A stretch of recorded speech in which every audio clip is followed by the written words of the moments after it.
Hello, everyone. My name is Megan DeMore, and I am here at Comic-Con International 2019 with the cast and creators of Undone, which is going to be airing on Amazon this fall. So we have Raphael Bob-Waksberg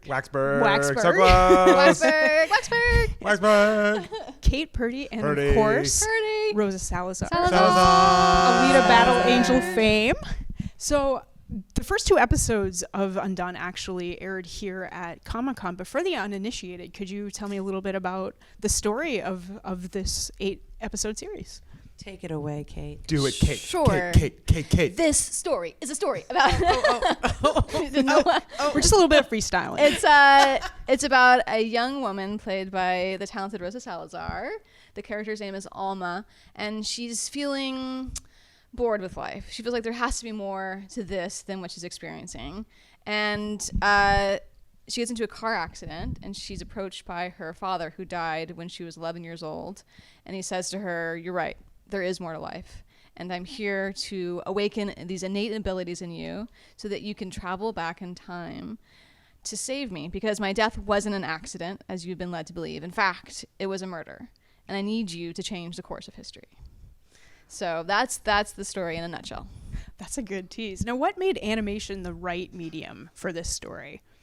Well, one thing we explore through this series is this push-pull between am I losing my mind, or am I having a spiritual awakening and there is more to life that is beyond the veil of reality as we understand it? So using animation allows us to be in a very grounded, realistic world, and then to stretch reality in a way that doesn't pull you out or lose you as an audience. That's a good answer, but I also wonder, like, why not animation? You know, like, you never see a live action show and go, why was live action right for this story? You know, like, I think sometimes shows can be animated because why not? Like, stories could exist in all mediums. And I think we used it really well, and we had a good reason to justify it.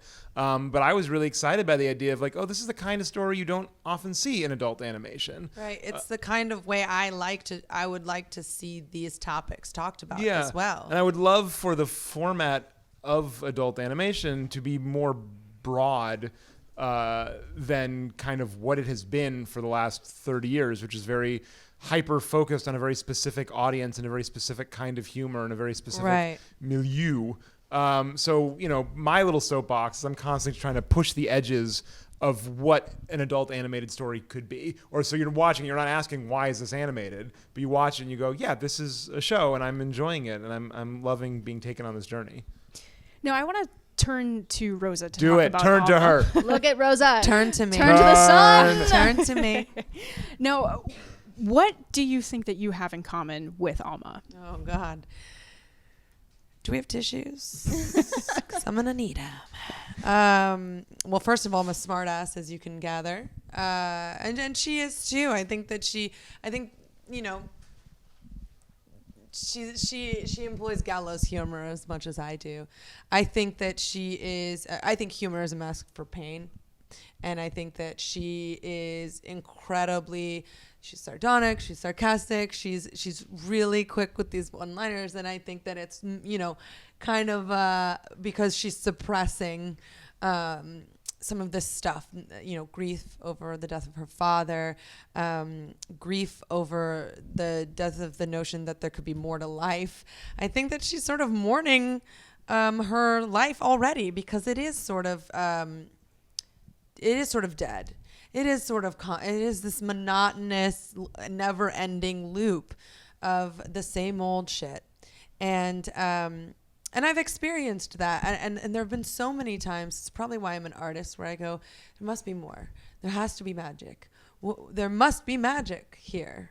There are too many coincidences for them to be coincidences. And to be able to play a character that discovers that perhaps there is, you know, there are parallels between, you know, there are so many parallels. I mean, I lost my father.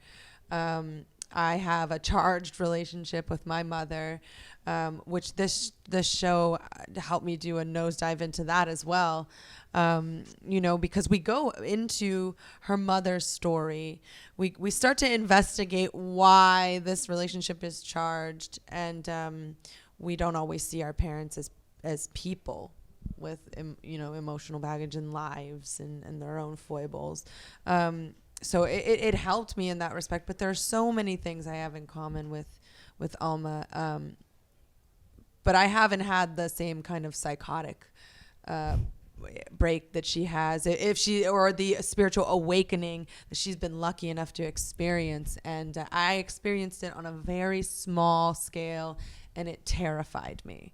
And I like what you say when you talk about rotoscope and the animation, and how it it helps us keep something very fantastical kind of grounded, and asks you, the viewer, like, well, what if it happened to you, the way you are now existing in this dimension, in this life? What if suddenly you could peek behind the curtain? It would be terrifying, right? Yeah. So yeah.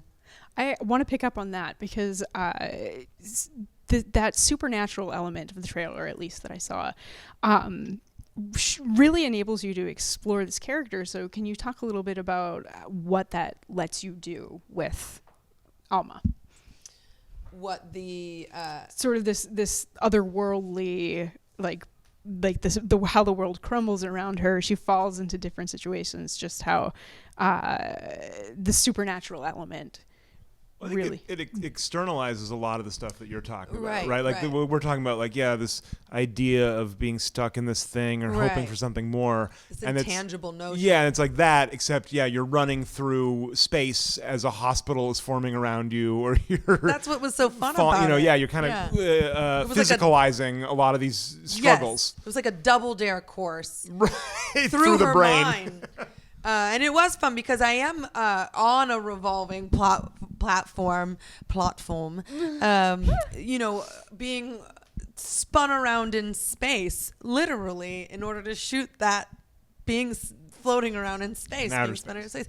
I got to run down, and hop onto tiles in space and run down in a hospital gown through the hospital. It did externalize a lot of what she's experiencing in her mind, and that was so much fun, and it really helped me grasp the idea. But I think also this is a character who you can latch onto, even if you yourself are not hurtling through space and time, and that her relationships are very grounded, and her struggles with her family are very grounded, and her boyfriend are very real, and that it is in some ways perhaps an escalation of feelings that anybody has felt in their life. Absolutely. Well said.